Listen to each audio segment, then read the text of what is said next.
Olá, bem-vindo ao nosso canal da Sociedade Espírita em Espiritualidade. Somos um centro espírita digital. Eu sou o Paulo Bonfim e esse é o nosso programa Provocação Espírita, que vai ao ar todas as terças-feiras às 19 horas. O tema de hoje, como sempre, uma grande provocação para os espíritas pensarem e repensarem aquilo que acreditam, a forma como pensam, o jeito como trabalham nos centros, como conduzem os trabalhos, tanto os dirigentes como aqueles que estão trabalhando ali no centro. Esse é o objetivo do nosso programa, provocar e pensar, fazer as pessoas pensarem e repensarem aquilo que elas vêm fazendo, o jeito que vêm fazendo, para quem elas estão fazendo as coisas e os resultados que a gente espera ter disso daqui. Porque eu acredito que o Espiritismo é uma religião de vanguarda e nós precisamos modernizar a nossa forma de agir, pensar, rever certos conceitos e preconceitos que estão ali abalando a forma como as coisas são feitas e conduzidas, né? Eu vejo que enquanto nós estamos numa religião que se permitiu estudar, aprender e expandir a mente para certas coisas que estavam na cara das pessoas, mas que ninguém tinha coragem de ir, olhar, aprender e ver. Eu vejo que hoje em dia no Espiritismo também as pessoas se fecharam dentro daquilo que elas sabem, que elas acreditam e não olham para mais nenhum lado, não olham para a psicologia, não olham para outros tratamentos, terapias que são complementares e que poderiam muito bem ajudar dentro do Espiritismo. E dentro disso tudo que eu estou falando, eu vim falar sobre o tema de hoje, que é: por que é tão difícil ser um trabalhador espírita? Tem a ver com isso que a gente está falando. Tem a ver com isso que eu estou falando. Eu falo: Paulo, mas não é possível, você está falando isso? É tão fácil ser um trabalhador espírita, né? Depende. Relativamente parece que é. Por um lado, por outro não. Né? Então, eu vou dar dois exemplos, né, de lugares que precisam de trabalhadores espíritas e que sofrem com isso. De um lado nós temos os centros tradicionais, já bem estabelecidos, grandes, cheios já de trabalhadores, de métodos de trabalhar, etc. E do outro nós temos centros espíritas que são pequenos, que estão começando, né? Enquanto no centro espírita pequeno, qualquer um que espirra na porta, que passa para fazer um atendimento e está mais ou menos lúcido, já está apto a se tornar um trabalhador. Num centro grande é exigido muita coisa para uma pessoa ser considerado, que os trabalhadores, os dirigentes, o pessoal que já está na ativa, permita que essas pessoas endossem, né, entrem para o quadro de trabalhadores e vão fazer alguma coisa na casa. Ah, Paulo, o que é bom e o que é ruim desses dois? Você está falando que contratar fácil é bom? Chamar as pessoas para trabalhar rapidamente, sem muito critério, é bom? Ou é ruim? E a resposta é: depende. A gente não tem essa certeza, né? De um lado tem uma casa, né, pensando na casa pequena, que quer crescer, quer expandir, quer dar um jeito de alcançar mais pessoas, etc. E que tem o desafio de precisar de grana, porque, vamos lá, para você ter um centro espírita, um local físico, você vai pagar aluguel, se não for a casa de alguém, né? Mas de qualquer forma alguém vai ter que arcar com um custo de água, luz, papel higiênico, copo descartável, ter água potável para as pessoas beberem, às vezes quer colocar um cafezinho, vai comprar cadeira para o pessoal sentar, vai alugar. Como é que vai fazer isso? Tudo isso entra na matemática, tudo isso entra na necessidade, e não só a questão de comprar as coisas, mas de manter, organizar, limpar o lugar, preparar, ter trabalhos nos dias da semana. É coisa para chuchu, né? Paulo, como você sabe disso? Porque eu já fui presidente de um centro espírita num bairro de comunidade que a gente tinha muitos desafios, né? Muitos desafios financeiros, muitos desafios de trabalho. A questão da limpeza era uma coisa. A gente tinha um espaço lá grande E, puxa vida, para convencer alguém a ir lá ajudar a gente a fazer uma faxina, era difícil na época, né? E uma pessoa que está trabalhando num centro espírita, ela aceita qualquer ajuda. Se você fala com uma pessoa dessa, ela vai aceitar qualquer ajuda. Ah, tá vendo, Paulo? Não é difícil trabalhar no centro espírita. Eu ainda estou falando dos trabalhadores no centro espírita pequeno, né? E o que eu vi de alguns erros que eu cometi e que eu vi que outras pessoas cometeram nesses centros espíritas pequenos, que é o quê? Justamente por o presidente, o pessoal da diretoria está sobrecarregado com o trabalho do centro, né? Que é uma coisa que ele divide, né? Os dirigentes dividem com o seu trabalho profissional, com aquilo que eles são remunerados, né, tirando o caso de pessoas que já são aposentadas, mas dividem com a vida profissional, dividem com a sua vida familiar, com a vida social que quer ter, que nem sempre está relacionada com o centro, e o tempo que demanda cuidado no centro espírita, que é muito, uma instituição religiosa qualquer. Então, quando chega alguém e fala assim, eu vou assumir um lugar, muitas vezes, o que esse presidente faz? Eu fiz, e eu já vi outros fazerem, e a gente cai no mesmo erro, mesmo problema, que é uma atitude chamada delargar. Não, Paulo, é delegar que fala, não. Delegar eu sei o que é. Delegar é você pegar uma atividade, uma responsabilidade e passar para outra pessoa e ajudá-la a executar, acompanhá-la, ensiná-la como é que faz e tudo isso. Mas o que muita gente faz, assim como eu já fiz, é delargar. Delegar já foi. Delargar, que é justamente isso. Eu delargo, eu coloco você como responsável, assume aí, se vira, qualquer coisa você me chama, mas eu tô ocupado, então se der não me chama, porque eu tô aqui tocando com outras coisas, e eu deixo lá você tocando um negócio e vou embora e um abraço. Como é ruim fazer isso com as pessoas. Que coisa injusta fazer isso com as pessoas, né? E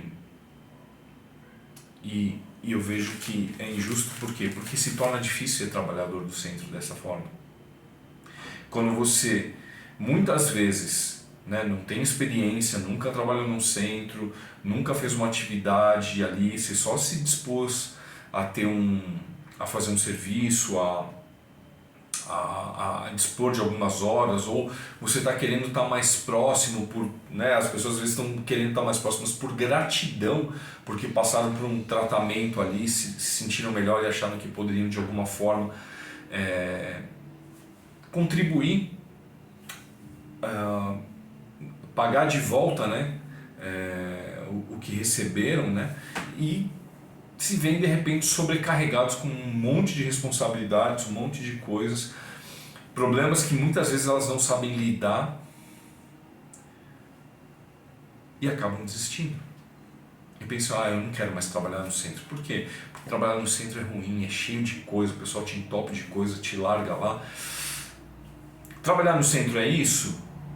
Não em todo centro. Não todo trabalho, dependendo do dirigente, dependendo do centro. É isso, foi isso naquele lugar, foi isso que aconteceu comigo quando eu entrei em alguns lugares. Paulo, mas é que tem gente que é fraca, que não sei o que, não sei o que. Não culpa os trabalhadores não estou culpando também os dirigentes, mas eu estou chamando uma atenção para que tipo de coisa, que tipo de atitude a gente faz, né? Esse lance de delargar, eu estou dando um caso específico de um centro pequeno, porque geralmente existe essa facilidade de contratação no centro pequeno, né? Contratação de voluntário, que fique claro, né? Nós no Centro Espírita trabalhamos como voluntários. Eu aqui estou fazendo esse vídeo de forma voluntária, aqui não tem ninguém que me obrigou nem nada. Eu que tenho um compromisso comigo mesmo e com Jesus para fazer esse trabalho. Agora, as pessoas vão ter que aprender isso e às vezes entender Justamente isso que eu acabei de falar. Com quem é o nosso compromisso quando a gente vai trabalhar no centro? Por que a gente trabalha no centro? Ontem uma pessoa me perguntou isso. Eu estava no Uber e a moça começou a me perguntar sobre o espiritismo, comecei a responder e eu falei que dava palestra, fazia isso, fazia aquilo e falei de alguns trabalhos que eu já fiz e que faço e ela falou assim, e por que você faz isso?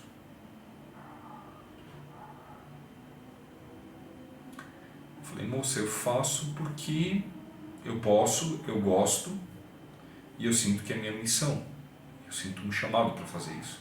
Mas quando ela me perguntou na hora eu fiquei meio, é mesmo, né? Porque muitas coisas que eu fiz ninguém me pediu, eu fui lá e fiz. E por que eu fiz? Porque para mim fazia sentido, né?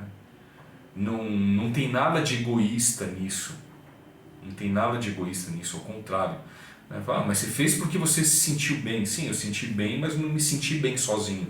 Eu me senti bem fazendo bem para outra pessoa. E é essa a diferença do egoísmo. O egoísta ele só quer o bem para ele mesmo. Né? A pessoa que faz a caridade, ela quer o bem para ela e para os outros. E isso é a caridade. Entende? Aí o sacrifício é um outro nível, que você não precisa se sacrificar todo dia. O sacrifício é eu abro mão do meu bem-estar, do meu conforto, pelo seu bem-estar, pelo seu conforto. Aí é um nível altíssimo de altruísmo. Existe isso sim. Não é o que a gente pede no dia a dia no centro. Mas se a pessoa fica delargada, acaba sendo por isso que ela passa. Então, é muito importante, eu penso, que os trabalhadores do centro espírita pequeno, que precisam de mão de obra, etc, etc, dê um tempo para a sua expansão. Dê um tempo para a sua expansão. A gente queria ter mais um trabalho, a gente queria ter mais um dia, a gente queria ter mais não sei o que, dê um tempo para a sua expansão. Se pessoas aparecem querendo trabalhar, ajuda essas pessoas, deixando elas fazendo coisas pequenas, e liberando, e instruindo, e ensinando, e puxando, e conversando, e envolvendo essa pessoa na comunidade para depois entregar algumas coisas. Né? Aqui na espiritualidade tem algumas pessoas que já têm seus próprios programas, mas são pessoas que já estavam acostumadas, já vinham ali de experiência de ter trabalhos próprios, né, no centro, e foi assim que elas entraram. Então, tome esse cuidado quem está no centro pequeno. Por outro lado, por que é difícil trabalhar num centro grande? Eu já falei, o processo de admissão é feroz. É feroz.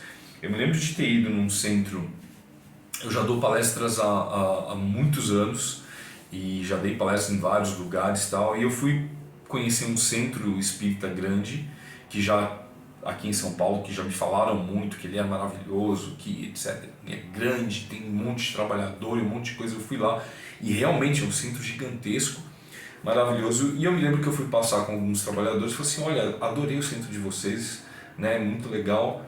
E eu já dou palestra há algum tempo e eu queria saber como que eu faço para dar palestra aqui. E a primeira coisa reação, e isso é uma coisa que eu notei em todos os trabalhadores com quem eu falei, foi uma mudança no jeito que as pessoas estavam, né, para fechar a cara.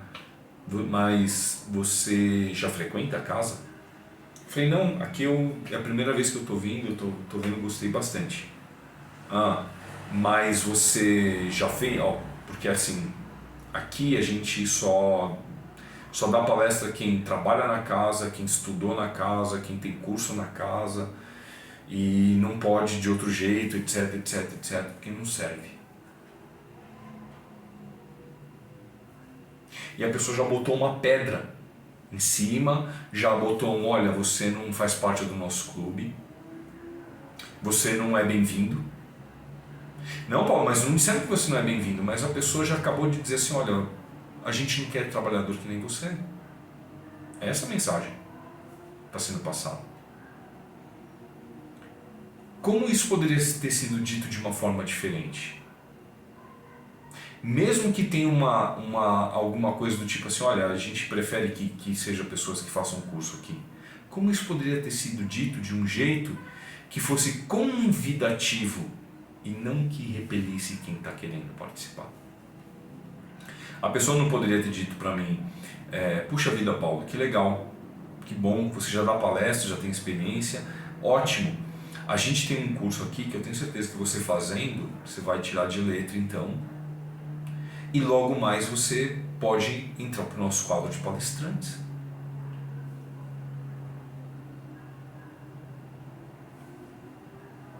Mudou o negócio? Mudou o jeito? Mudou a mensagem? Mudou o recado? Você se sentiu mais convidado a participar? Se você falasse assim, olha, eu dou passe, eu queria vir dar passe aqui, e dissessem para você, você dá passe, mas você já trabalha aqui? Mas você fez curso na casa? É porque aqui a gente só trabalha com pessoas que fizeram curso na casa. Ponto final.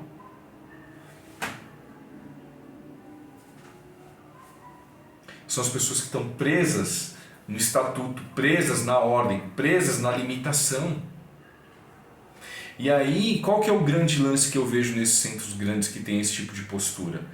Eu costumo dizer que os centros estão virando centros cabeça branca. Não é nem mais mesa branca. Você vai ver, só tem trabalhador idoso de idade avançada. Por quê? Porque os caras, quando chega alguém novo, eles repelem. Não. Você tem que estudar 5 anos, mais 10 anos, mais 20 anos para fazer um curso, para aí você começar no básico, tal, não sei o quê. Gente, não tem faculdade. O pessoal não está entrando em faculdade de 4 anos, vai entrar num curso mediúnico espírita de 15 anos para começar a fazer alguma coisa. Acorda para a vida, gente. Acorda, que realidade que vocês estão vivendo. É manter os valores da época do Kardec, não a estrutura, a organização e o padrão de conservadorismo da época do Kardec. E se você assistiu o filme do Kardec, você vai ver que talvez você esteja muito mais parecido com o padre que censurava o Kardec do que com o Kardec. O Kardec queria dar aula com alegria, com imaginação, com um jeito diferenciado de fazer as coisas. É assim que você quer ou você quer um jeito amarrado, sentado na cadeira? Blá, blá, blá, ao mesmo tempo.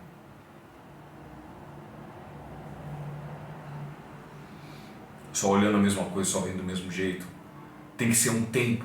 O Espiritismo fala tanto sobre maturidade e que maturidade não tem nada a ver com tempo. Eu tenho uma diretora de um centro que eu não seria aprovado para dar palestra lá, porque eu não fiz curso lá de palestrante, mas eu dou palestra lá. Aliás, eu sou um dos palestrantes que tem mais palestras no ano lá nesse centro. E eu conversei com ela, falei que tinha feito um curso de palestrante, que queria começar a dar palestra lá, porque eu gostava muito de lá do centro, e ela falou, tá bom, dá uma palestra lá, uma pessoa vai assistir você dando palestra, se tiver ok, você fica. E assim foi, eu dei a palestra, a pessoa falou, poxa, tá ok. E eu tô lá dando palestra até hoje. Se eventualmente eu errar, eu estiver falando coisas contrárias ao espiritismo, no sentido de, sabe, estiver induzindo a pessoa a fazer coisas más ao invés de coisas boas, é um favor que alguém me pare, alguém que diga, chega, Paulo, você não pode falar essas coisas. Agora, pela forma que eu falo, pelo jeito que eu falo, porque não foi que eu não aprendi lá com eles. Então quer dizer que tem alguns centros aí que estão se sentindo detentores da verdade, proprietários do espiritismo, e são as pessoas como eu estive com o Divaldo Pereira Franco, e como ele mesmo disse, são aqueles caras que se acham os donos do centro, os donos do centro espírita. Só vai pelas regras deles. Os caras se agarram ao estatuto para qualquer contradição, para qualquer coisa que for contrária àquilo que eles querem impor, para dizer assim, ó, não dá para fazer desse outro jeito porque está no estatuto.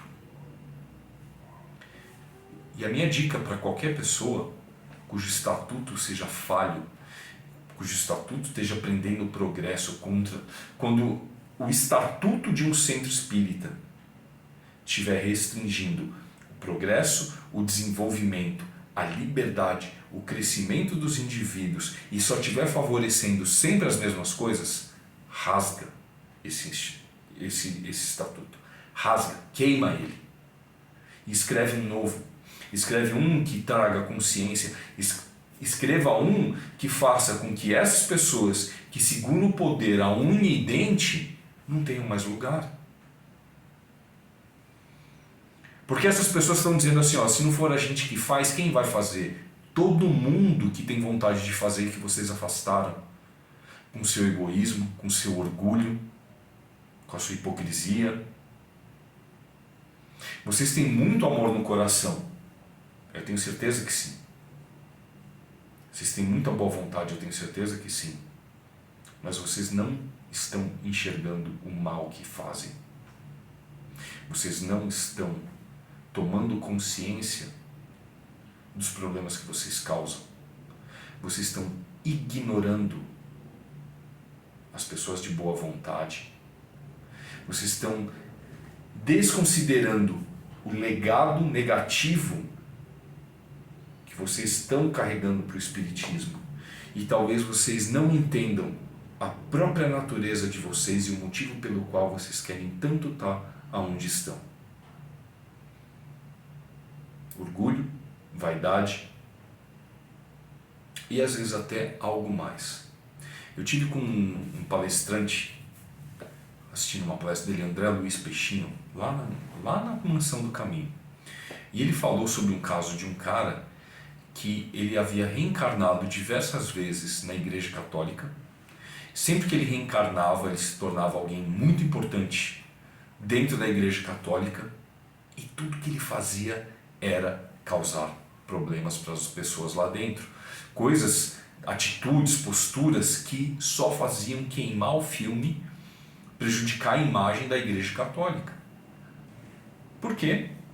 Porque em algumas encarnações anteriores, essa pessoa que sempre reencarnava e voltava para a Igreja Católica, por mais que ele fizesse tanta coisa ruim, ele conseguia bons postos porque ele era um bom burocrata, ele era um bom político, etc, etc. Só que quando ele chegava lá, ele começava a ferrar com todo mundo, com os padres, com quem estivesse abaixo dele, com o povo, com dinheiro, com a própria imagem da igreja, com o propósito da igreja. O cara atrapalhava o propósito da igreja porque numa encarnação ele jurou que ele destruiria a igreja. Nem que isso levasse à eternidade. Por quê? Porque a igreja, na época, tinha feito ele se separar de uma pessoa que ele amava muito, e ele jurou vingança, e ele estava ali, encarnação após encarnação, cumprindo a sua vingança. Para mim, essa é a definição do anticristo. É alguém que se coloca num lugar sagrado, bondoso, e desvirtua seu propósito. E eu acho que muitos dirigentes espíritas, sem perceber, estão fazendo a mesma coisa. Seja, pode-se até dizer, por influência dos espíritos das sombras, pelos espíritos obsessores, sim, mas a gente tem sempre que lembrar, como disse João, todos somos tentados quando atraídos e engodados pela nossa própria concupiscência. Qual é a vontade sua de ter tanto poder? Qual o propósito seu? O que está te motivando tanto a se manter numa posição arrogante, numa posição de vaidade, numa posição de orgulho e numa posição de ser inalcançável aos outros, estar acima do bem e do mal e não se permitir ser avaliado, ser julgado, ser criticado, ser corrigido e ser deposto?